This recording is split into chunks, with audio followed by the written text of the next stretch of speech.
Go ahead. Thank you. Can you state your full names? Dr. Obert Mpofu. Dr. Obert Mpofu, do you swear that the evidence you're going to give is going to be the truth, nothing else but the truth? If you do swear, please raise your right hand and say, "So help me God." So help me God. Obviously, Mr. Inspector. Thank you. Dr. Mpofu, as at August 1, 2018, you were the Minister of Home Affairs. Yes, Your Excellency. How long had you held this portfolio as at August 1? About 2 years. You confirm that as the Minister of Home Affairs, you are the minister responsible for the police. Yes, indeed. And you are acquainted with the political situation prevalent in the country during the election period, let us say from January 2018 up to August 2018. Yes, indeed. You are aware of the events of the 1st of August 2018 that led to the convening and appointment of these commissioners. Yes, indeed. Would you be so kind as to assist these commissioners and the public by narrating to this commission what it is that you know that is relevant to this, starting from prior to the elections, then the elections, then anything that you think is relevant to the commissioners with regards to what transpired on the 1st of August 2018? Yes, Your Excellency, the Chairman and Commissioners, we had to make preparations for the impending elections before, during, and after.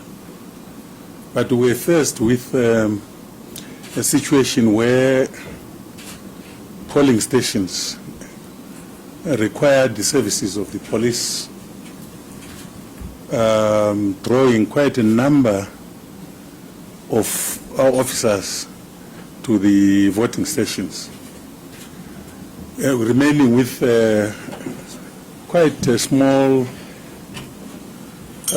police personnel to administer law and order during that period. And while that was happening, we made sure that we spoke against any form of violence. We appealed to those that were fanning hate speech, inciting their members to disregard the law. This was mostly from the politicians in the opposition. I went out on several occasions issuing statements, press statements, appealing to political parties or leaders of the political parties to refrain from hate speech, from incitement. But we still continue to have such incitement or hate speech from the opposition parties. I was called on a regular basis by some members of the opposition parties. I can recall one incident in Buyera when one leader of the political party, Mai Kupe, was under siege from members of her party or her faction, requiring assistance to be rescued from that scenario. In fact, the politician who called me is Ms. Siairambi Mushonga. She was in tears, called me, and I immediately deployed. Actually instructed the Commissioner General to deploy the police to the scene, and I think the situation was dealt with. What sort of assistance was she requiring, and what did you understand was happening? She required police assistance because I think she had been besieged in a house which her opponents were allegedly intending to set on fire. So we had to ensure that the police, and I think there's footage to that effect where she was rescued out of that house, escorted by the police. Proceed. There were other instances, quite unfortunate indeed.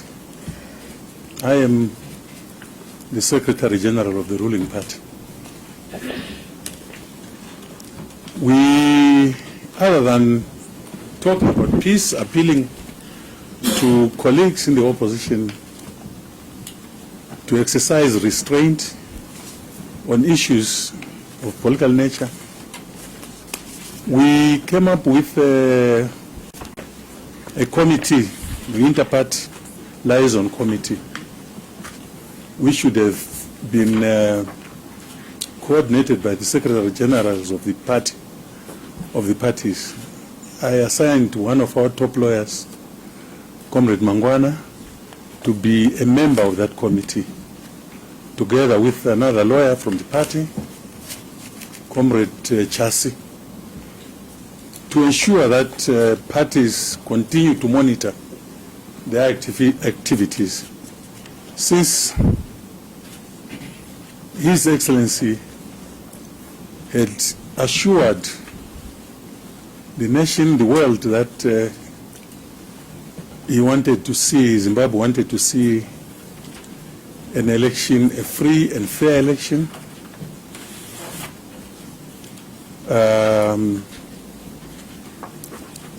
that would see people campaigning, doing their business, political business, campaigning in a manner that is peaceful and democratic. And this had never happened in this country before. I've been in politics for the rest of my life, 55 years in politics, and I'm familiar with our politics from a long time ago. This also surprised us who were in the leadership of the ruling party, that the president directed that people should be allowed to conduct their political business in a free environment, in a totally democratic manner. He invited the world to come and observe our elections, a thing that I'm sure most of us, even here, including some of the commissioners, could not believe. Yes. This was what happened. People came from all over the world to come and observe our elections. But because, that's my personal view, some of our opposition parties survived on misinformation about the democratic space within our country, felt very uncomfortable with that kind of approach by His Excellency in the new dispensation, because I think it became very clear that they were not very happy with the stance.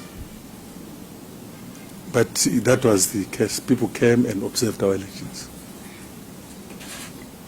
We kept on. I was issuing statements on a regular basis together with the police, just to call for calm and orderliness on the part of the political players, including members of my party. But this was not to be the case. We continued seeing inflammatory hearing inflammatory statements from some people who tend to preach democracy during the day, and during the night they preach violence.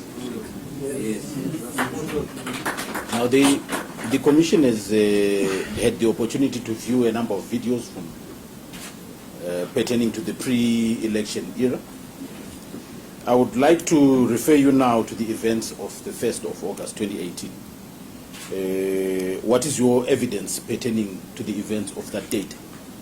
Your Excellency, the Chairman of the Commission and distinguished commissioners,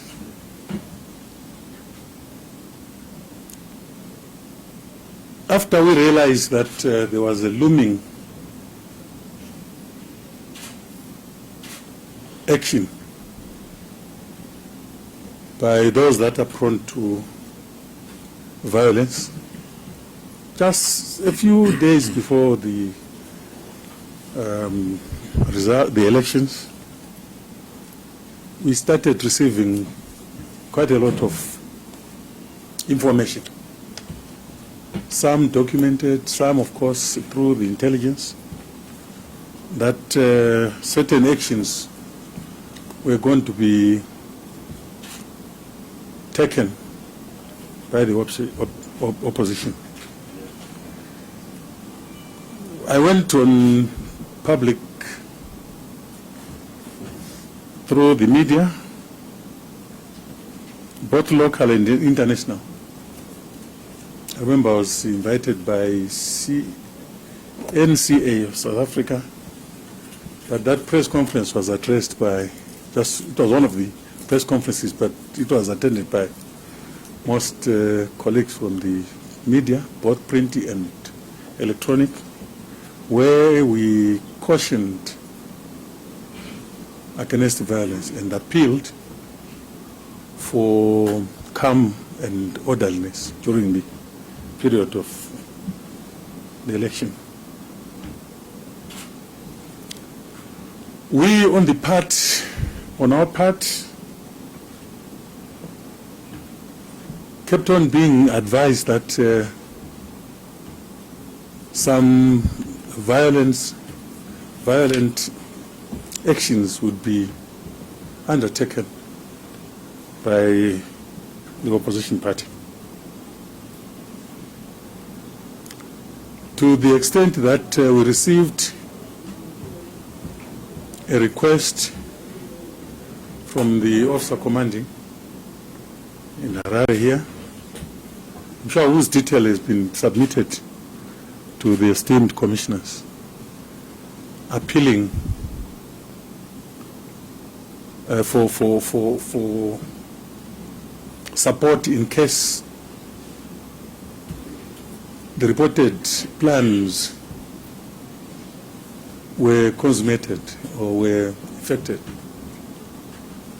So that was the case. I think the Commissioner General may have given the actually evidence of the process that was followed leading to what happened on the 1st of August. But before anything could be done on my part, because I was still convinced that there would be some modicum of orderliness from those that were preaching violence. I was in my office at ZANU-PF headquarters where I am, and started now witnessing from the 8th floor groups of people running towards the Sheraton. What is, I think it's called something else now, the HICC. And these were people that were clearly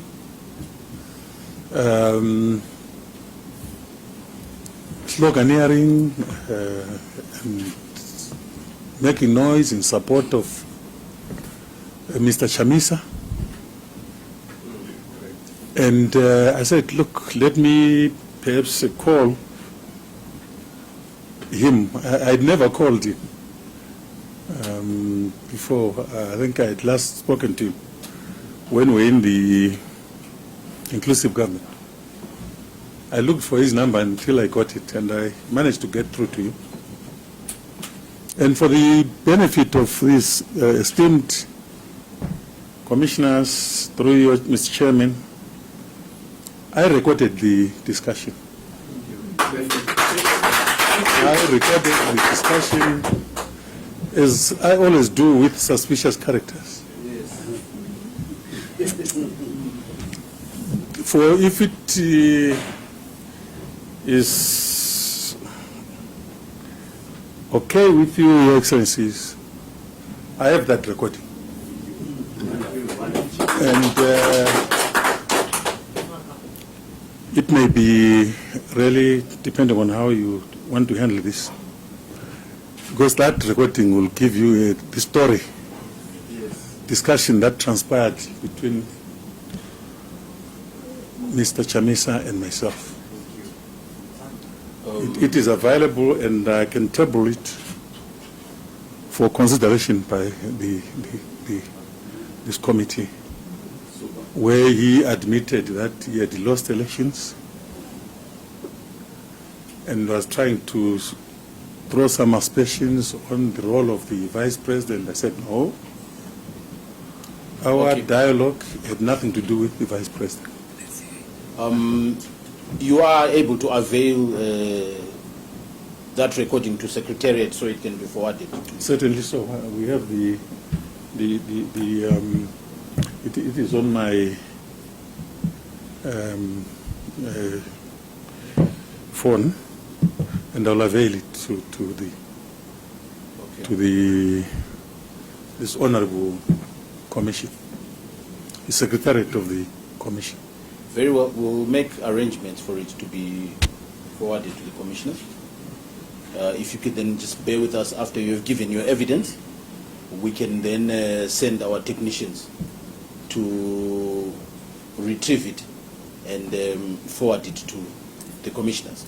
With pleasure. But I would like you at this stage, for the benefit of the commissioners and the public that are listening, to summarize what is in that conversation. If you can just give evidence on what is contained, what you talked about, as if there is no recording. No, I actually pointed out to him that there were people demonstrating outside in his name. Because they were actually, rowdy young people, no mentioning his name, and also sloganeering, showing the MDC open palm slogan. And initially they were not very violent, I must say. They just demonstrated against making noise, although they were obviously riled by the sight of our revolutionary building. So they went to HICC, I don't know whether they got in, and came back. I think they had been stopped by the police. Went into wherever they come from. And that is when I started consulting the police, the colleague, my colleague in the Ministry of Defense, just to warn them that there was likely to be a problem. They went back. Second time they were a bit violent. It became clear that something was brewing in their whatever systems. We started now communicating, following the processes which were articulated by the Commissioner General and the other generals.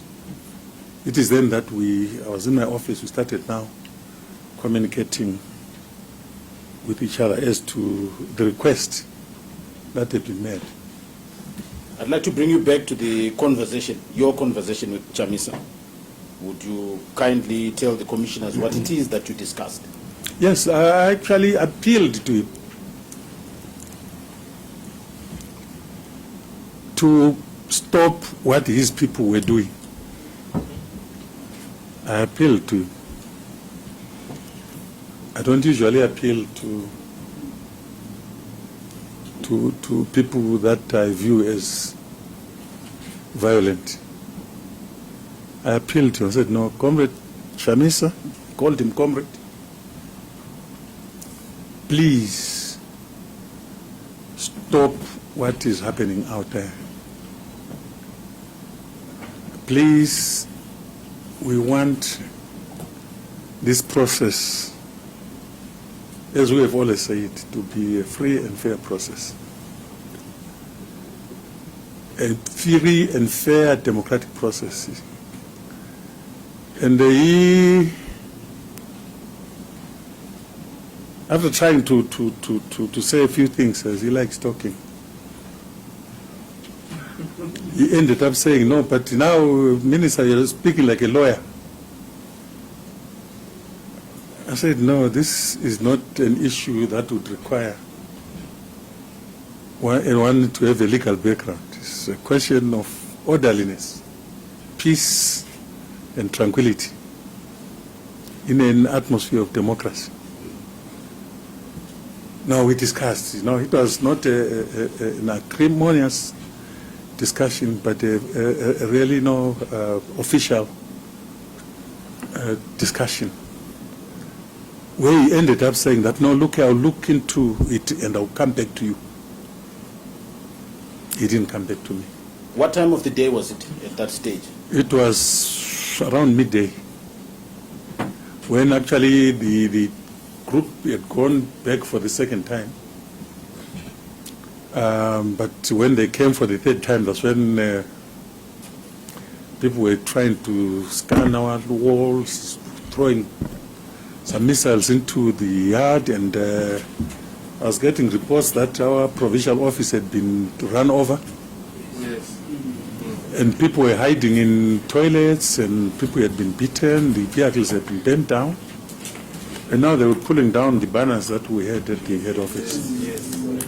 And we told our youths to restrain themselves from reacting, because it was clearly a provocation on us to react, so that the international media would to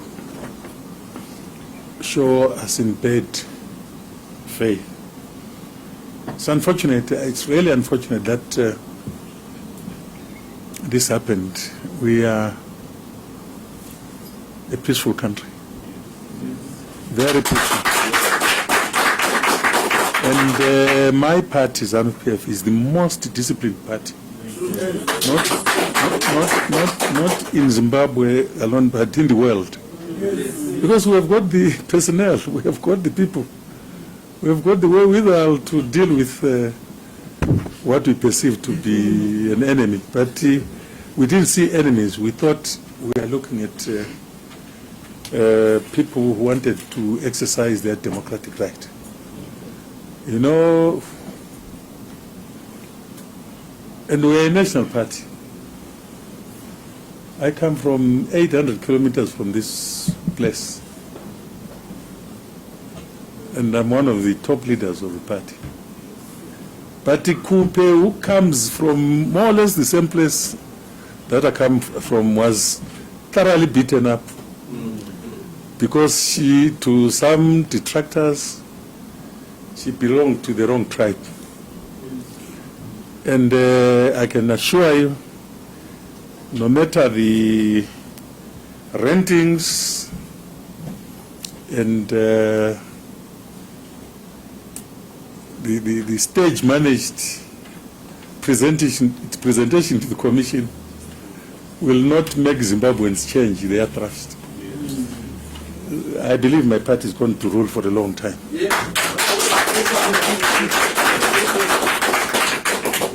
How many times did you speak to Mr. Chamisa that day? Once. He promised to come back to me, and he didn't come back. But later, on the hindsight, later I was phoned by someone called Obert Mpofu, who said he's a lawyer for the MDC.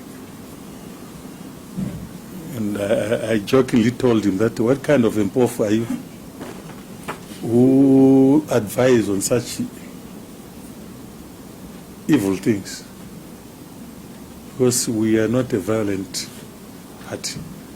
So no, he said, no, look, Mdala will talk, but that's as far as Chamisa is concerned. I spoke to him once. He never came back to me.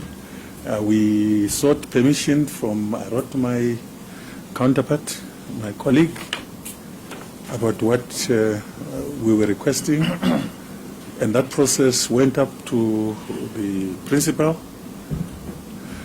and the report back was given by government to pursue with what the police had requested, and that was done. I think there is a record trail to that effect.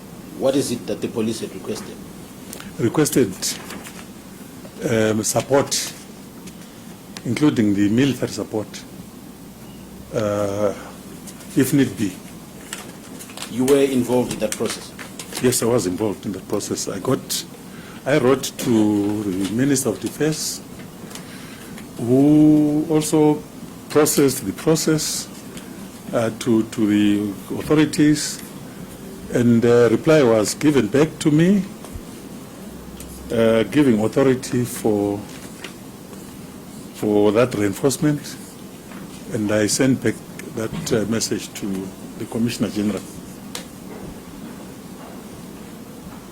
Now, you have testified to the effect that in the run-up to the elections, you continued to receive reports of the incitement of violence from quarters, you say from some people.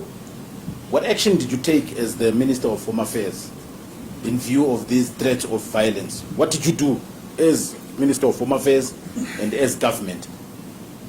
We increased our police reinforcements on areas that we thought had the potential of becoming or witnessing violent activities. But we're thin on the ground because most of our officers had been deployed to assist with the elections throughout the country. It was quite a sizable number that had been. So, hence our decision, as requested by the people that were actually in charge of operations, leading to the process and the involvement of the security forces. Okay. Thank you very much, Dr.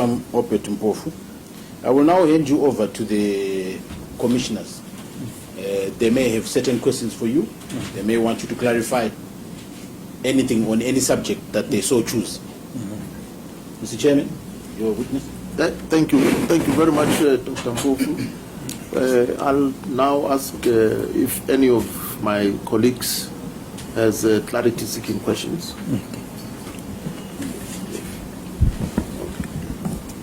Yes, Chief. Yeah. Thank you very much. This is not active. It's Hello? Is it active? Can you hear me? Yes. Good. Thank you very much, Mr. Mpofu. I noted your comment that the police was deployed throughout the country for the election purposes. And so that the number of the police available in Harare to cope with the situation in Harare was considerably reduced. Do I understand you to say that following the reports you were getting before the elections, that the preparation for the possible, at that time, possible help from the military was being planned? Or was it that on August 1, when the situation became clearly unmanageable by the police, that the plan for seeking additional help from the military was made? Honorable Commissioner, through you, Your Excellency, the Chairman, that's indeed what happened. The request was made on the day of the event or the demonstration.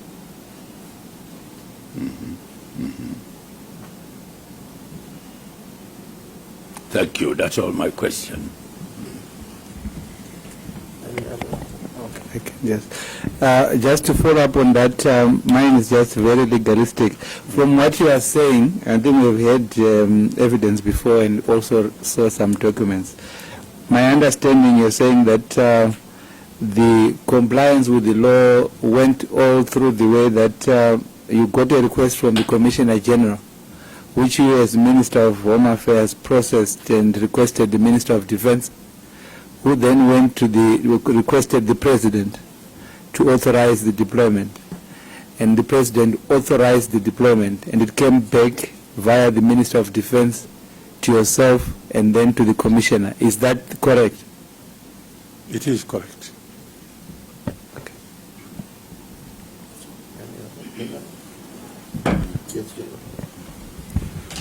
Thank you very much, Dr. Mpofu. Some witnesses have told this commission that apart from the security forces, there are individuals who happen to possess firearms. Do you have any comment on that, on the possession of firearms by individuals, private individuals, apart from the security forces? Thank you, Your Excellency, Chairman. Thank you, Commissioner. As I indicated earlier on, we continue to receive reports about certain activities or intentions by people who wanted to prove to the world that elections had not gone according to what they expected.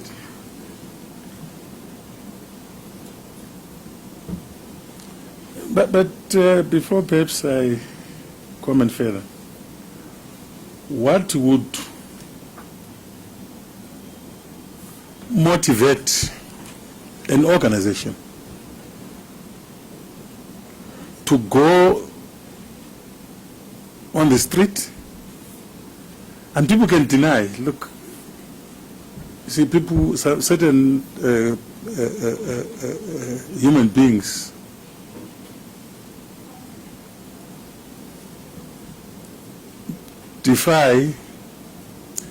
act in a manner that defies any logic. Why would people go on the street? After going all the rigorous processes, people were campaigning freely, rallies were filled up by people, and hearing people calling themselves Democrats, saying that we will only accept an outcome that is in our favor, otherwise this country will be on fire. What kind of democracy is that? And you know, this is just one of them. Many statements were made, and they were fueled by, you know, those that wanted to create, you know, disharmony in the country. I saw people trying to, you know, quoting some of our Democrats, the founding fathers of our revolution, when it suits them. I come from Matabeleland, and people of Matabeleland are clear about what Comrade Nkomo said about the unity of this country. We are the only country, I won't say this, perhaps in the continent, that doesn't talk about tribalism. We are one. But someone says, no, look at this, Joshua Nkomo. Nkomo would have never subscribed to this charade that we see in the name of Democratic Party. Your Excellencies, I feel honored to be saying this before you. What would motivate an organization to send a group of hooligans into the street, pulling down ZANU-PF banners? And perhaps this is hearsay, but this evidence that has been given here.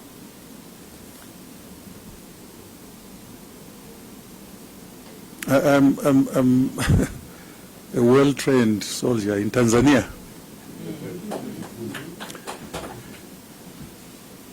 When you shoot from whatever position, but you see a cartridge on the second floor or third floor of the bullet you have fired, what does that mean? I feel, that's a personal view, and there's a well-informed, I think, view. It's not a misplaced view, it's a properly placed view. I think there were snipers that were planted around Harare on some buildings.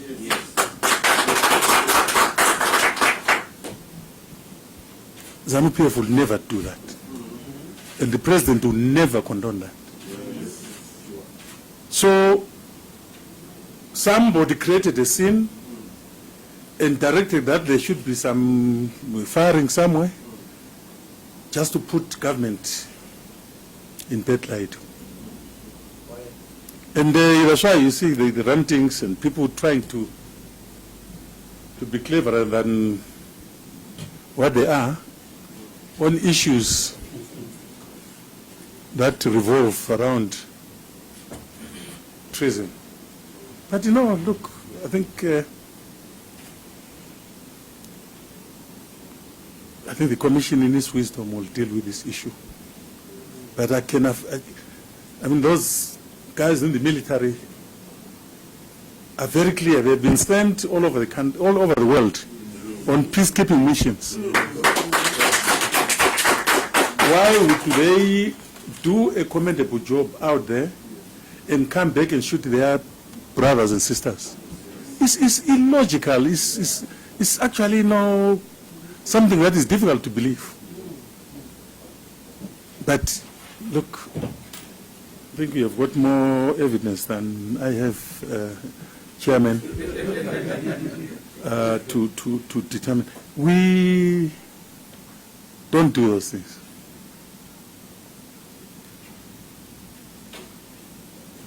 find a cartridge on the, because it can be within perhaps 2 meters radius of where the bullet was fired. Not upstairs.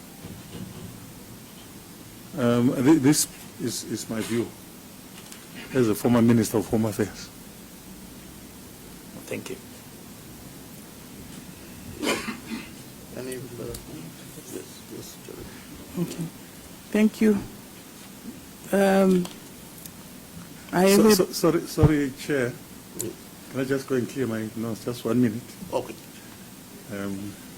If you permit. Yes, yes, by all means.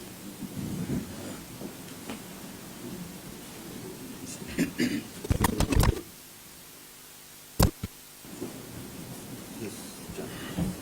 Thank you, Chairman. Welcome back. I want to seek a clarification. We saw the demonstrators turning rioters and engaging some of them in some criminal activities, which includes the burning of cars, destruction of property, stoning of people, directly or indirectly. Do you think that arresting all those demonstrators was an option available for the police? Thank you, Excellency. Thank you, Commissioner Professor Manyok. That is an operational matter which those that were responsible for the deployments were concerned. But when there are gunshots coming from all over directions, all directions,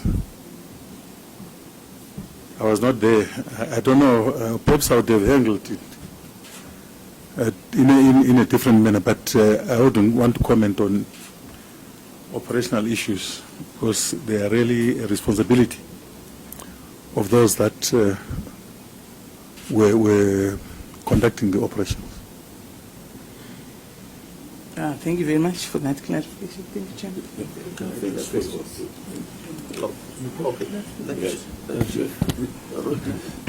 Thank you, Honourable Minister. I wanted to ask, we've all seen these highly charged statements that you referred to. Did you make some assessment before the 1st of August that might lead to problems? I think you said that you had some forewarning and were concerned. Yes, indeed. And as I indicated earlier on, Commissioner, through Your Excellency, we started receiving some reports, I think 2 or 3 days before the first, that people were planning something. It was clearly a planned demonstration because it had the source, the base, the gathering points, and the logistical support from headquarters of the opposition. These people were not marching from Norway. They marched from a point, and that's where they were also given alcoholic supplies to cause mayhem. And it was clear, Your Excellency, that initially their march was sober. On their second move, they were getting a bit No, I don't know whether it was intoxication or something, but they were, quite showing signs of being violent. But third time, it was chaos. People were just in a mood to that the streets were not passable. They were climbing on our walls to get into ZANU-PF and burn it down or whatever. But to also mention to this Honorable Commission, through Your Excellency Motlanthe, we could have reacted in a manner that would have made those perpetrators never to do a similar thing at all in their life. That building is a citadel of power, and we don't encourage people to tamper with it or its leadership. We, I think, all understand the evidence of how it got worse. It was escalating. When you phoned Advocate Chamisa, was that, you said at noon, things were relatively peaceful then? Very, very, not peaceful, but it was clear that the motive was to create mayhem. That's what I wanted to ask. Of course, we'll listen to the tape. Thank you very much for providing it. But were you saying to him then that you are concerned that it's going to get worse? Yes. And what was his response to that? He said, "No, Minister, I will let me look into it. Yes. I'll come back to you in a few minutes." Okay. And those minutes have not been realized. And just so that when we listen to the tape, do we have the whole conversation? Yes, it's the whole conversation. It is everything. I mean, it covers the discussion, a full discussion with him. There was nothing left out. And this may seem a silly question, but did he know that he was being taped, or you didn't say anything? No, the type of job, Commissioner, through Your Excellency, I do needs factual records. And I don't take things for granted. See, my office would require that kind of preparedness in case. Okay. Even the media, when they talk to me, I record them. Because, a lot of lies have been said about me. And at the right time, I want to use that information. And this like now? Like now, yes. This is the first time you're making it available now. Yes. Can I just also ask, the call that his lawyer made later, what time was that? I think it was later. I'm trying to connect it to what transpired that day. But you know, as I was driving out of the building, I saw a missed call. And I returned that call, and it turned out to be Obert Mpofu's call. Okay. So you didn't speak to him? I'm just trying to find out what was said. No, he actually, said he was looking for me. Yes. I doubt if it was about the violence, but I think to do with journalists being, the police stopping journalists from going into a press statement that Chamisa was going to make. Okay. So it was a different issue. Yes. If it was something to do with this, I would have recorded him as well. Mm-hmm. Okay. And then just one last thing. You mentioned about this allegation of snipers in buildings. Do you know, it might be we have to ask the police, is there any police investigation that's gone on into that, or is going on into that allegation? I think, Honorable Commissioner, Through Your Excellency, this evidence is being given, that's according to my little understanding, to enable a proper appreciation of what transpired. And I'm sure most of the information will be supplied or be given to those that are responsible to deal with the matter in a manner that is in accordance with the laws of the country. Honourable Minister, thank you for your answers. Thank you. Yes, Chief. Can I just follow up what my colleague on the right asked, and to some extent what my other colleague has just asked? As a former Minister for Home Affairs, how easy or difficult would you say that it is to acquire arms outside? I'm just trying to get a picture of possession of arms after beyond the police and the army in this country. How easy or difficult is it?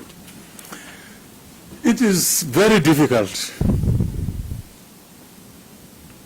to hold or possess a firearm in this country, or any material that would be perceived to be dangerous, such as explosives and other materials that are viewed as injurious to the public. But Your Excellency,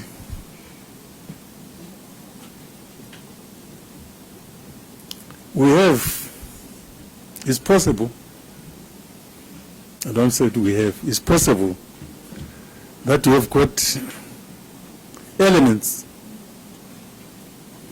within societies that are motivated by violence to further their own political gains, to acquire arms or other tools or items that would be illegal in any situation. That is possible. I mean, the people that have been attacking our governments or attacking other political parties in Africa and in Europe, indeed, and America, are people who bring in those items illegally. Like we have people who commit some illegality. But the law in this country is so clear on possession of arms. It is very difficult. But when people want to embark on act of terrorism, it takes a bit of time to arrest them, but you may not be aware of what they have, their intentions, like we were not aware about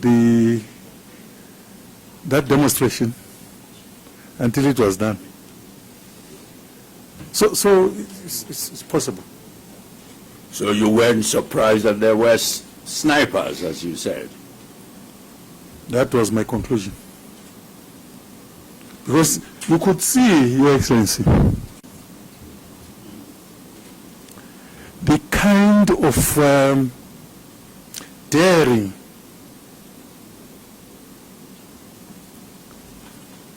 by some leaders of the opposition, telling rallies of thousands of people that if I don't win, you won't enjoy your victory. I mean, what will it be? Yeah, something that cannot even be said by me, Home Affairs Minister, with over 50,000 policemen under me, to threaten the whole nation that if I don't win, I will make this country ungovernable. What is it that you've been trusting or believing in? That is the utterance that you said. But you know, again, there is a saying, African saying, that if you see a disabled person threatening to beat you, he or she is stepping on something. So, Your Excellencies, we are disappointed. In fact, the country government is really very, very disappointed and embarrassed by this action. Hence, the appointment of this very esteemed commission of inquiry. Because it is unlike of Zimbabwe to experience that. And you can see some people are bragging about it because it achieved what they wanted it to achieve. Look, I'm not a prophet, but there's something fishy. Thank you. Are you saying that these, the account you are giving of snipers would be targeting ordinary people, that from the theory that you are putting across, that it would not, have we had a situation where members of the security forces here, the police or the army, have been attacked by ordinary Zimbabweans, really like shot at by ordinary Zimbabweans? Your Excellency, Chair, and the Honorable Commissioner, Professor Maduko,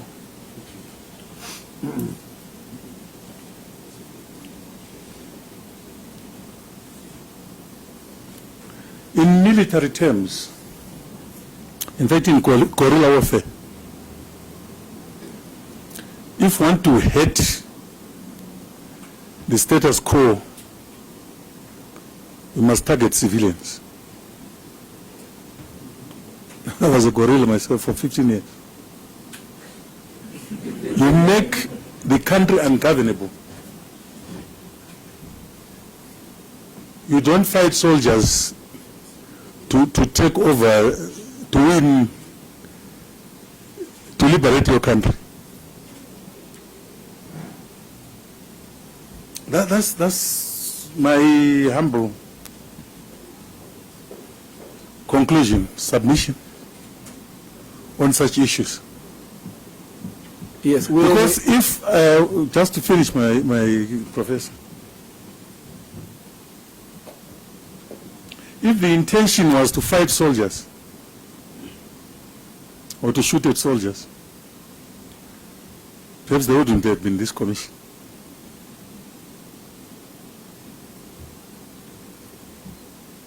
Yes, why I want to follow up on that is that from what you've now answered, it would mean that the security forces would be safe from this kind of force that wants to destabilize. We've had evidence also, some speculation coming from others, saying in fact ZANU-PF, that's what has been said to this commission, actually created the situation. They wanted to, they also targeted civilians, and then so that you get dead bodies, and then you get the army, military to get involved. You are seeing that now having theories. From what you are now saying is that this force would also avoid the police and the army, and then target the civilians. Are you seeing how difficult it is now from that perspective for us? Because it's coming, at least from your side, it would be the opposition that would have the snipers to create that. Now the opposition says, no, actually it's ZANU-PF that is creating, so in the center we have the civilians, whichever theory we take. I mean, that logic doesn't follow, Professor. Through you, Chair. We are in power. We are reposed with running this country, with the mandate to run. Even before the results, it was clear that we were going to win the elections. I think you're one of the players, you knew what was happening. And I have a lot of regard for you, you know that. But let's not bring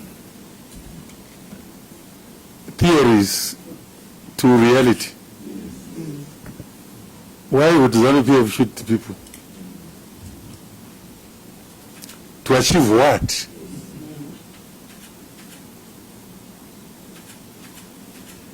And in Harare, we have always accepted defeat. And Mr. Chamisa says that he knew he had lost parliamentary elections. On that video, on that recording, it defeats any logic. This was a predetermined action which was clearly planned. People were told how they were going to be resourced, which streets they were going to take. There were leaders that were leading that. I mean, I mean, honestly, let's look after our country as sisters and brothers. But to try and impress the world through things that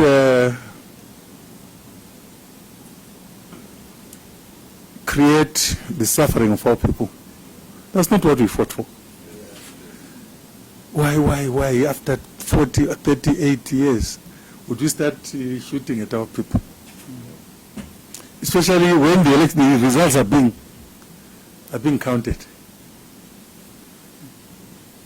I was the chairman of JOC,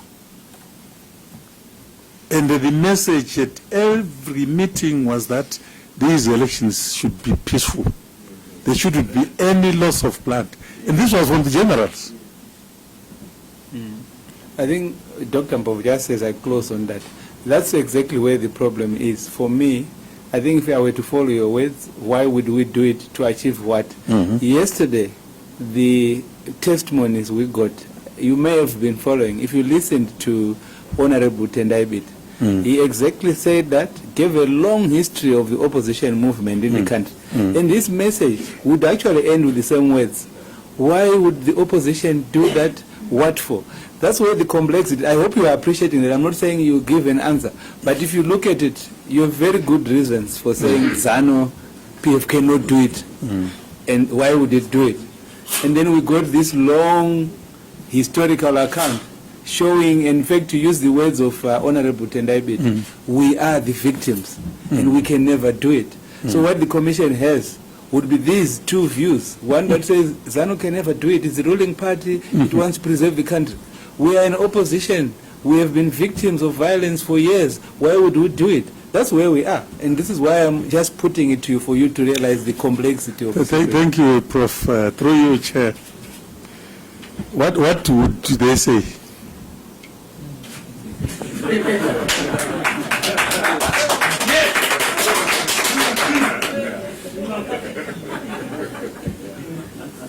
We are a responsible government, united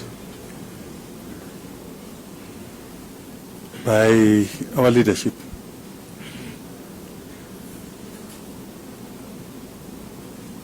United by our principle.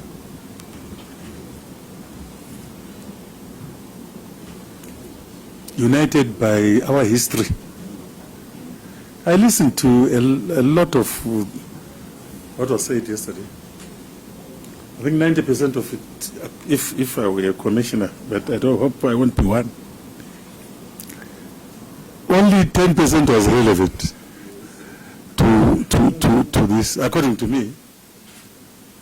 I may be doing the same thing, but I would never countenance a situation where, as government, you order the shooting of innocent people. Never. But someone thought this would be a strategy.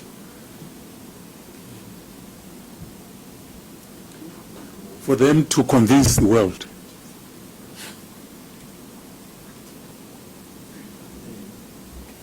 Just like the issue of sanctions. You call for the suffering of your people for you to be in power.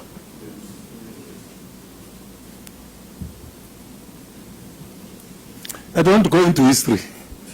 I just want to be relevant to what this honorable commission has called me. There are a lot of, you don't win popularity by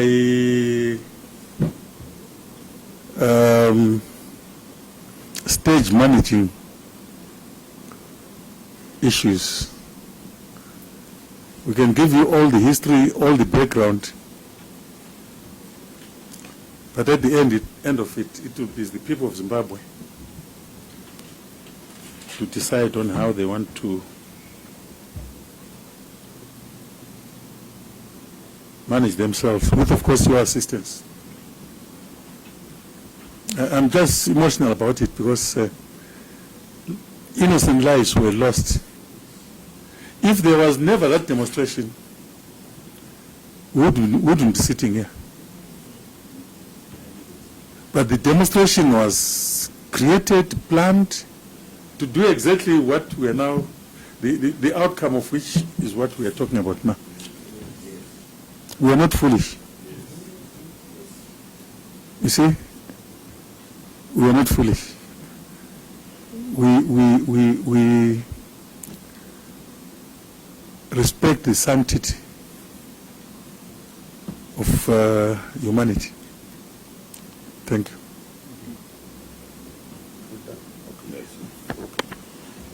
Thank you very much, Dr. Mpofu. The commission was informed by the officer leading investigations into the criminal activities that unfolded on the fateful day of the 1st of August. And as a commission, we referred two matters to the investigating officer. Two matters that in our book ought to have been investigated long before the commission was established.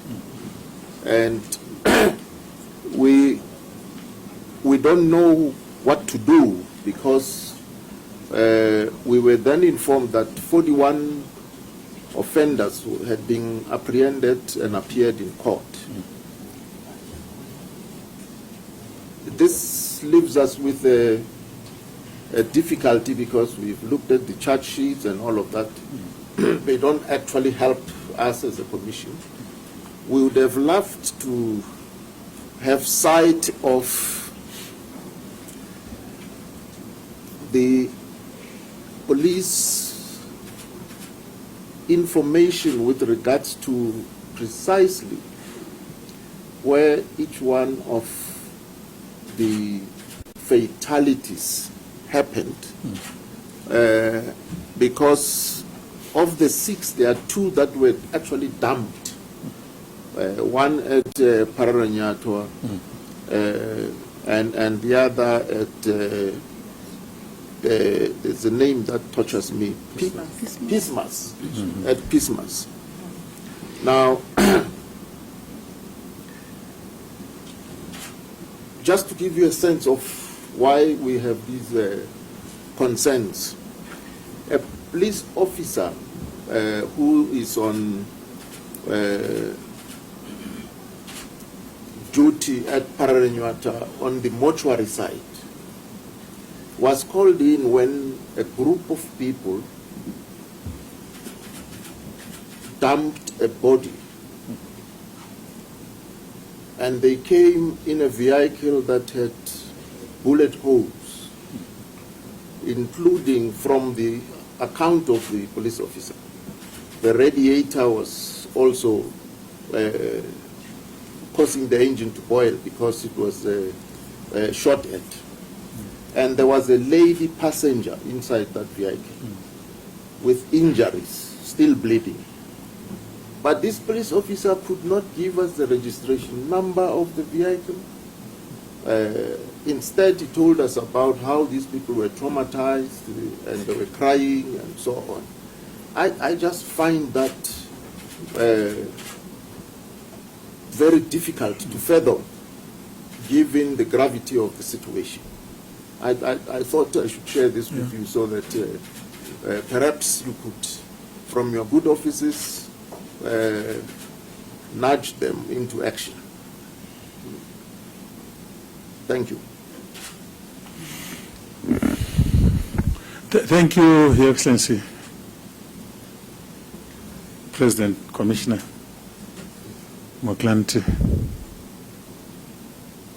I said earlier on when specific points were raised regarding what transpired on the ground, that those are operational issues. But again, just imagine a situation where a professional soldier or professional soldiers spray bullets into a vehicle.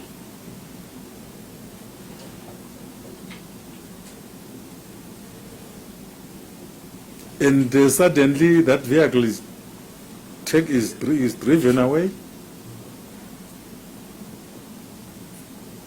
to dump the body at the hospital. And some policeman comes,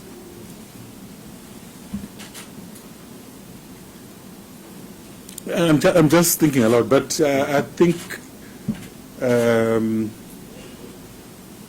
government will deal with the recommendations of the Commission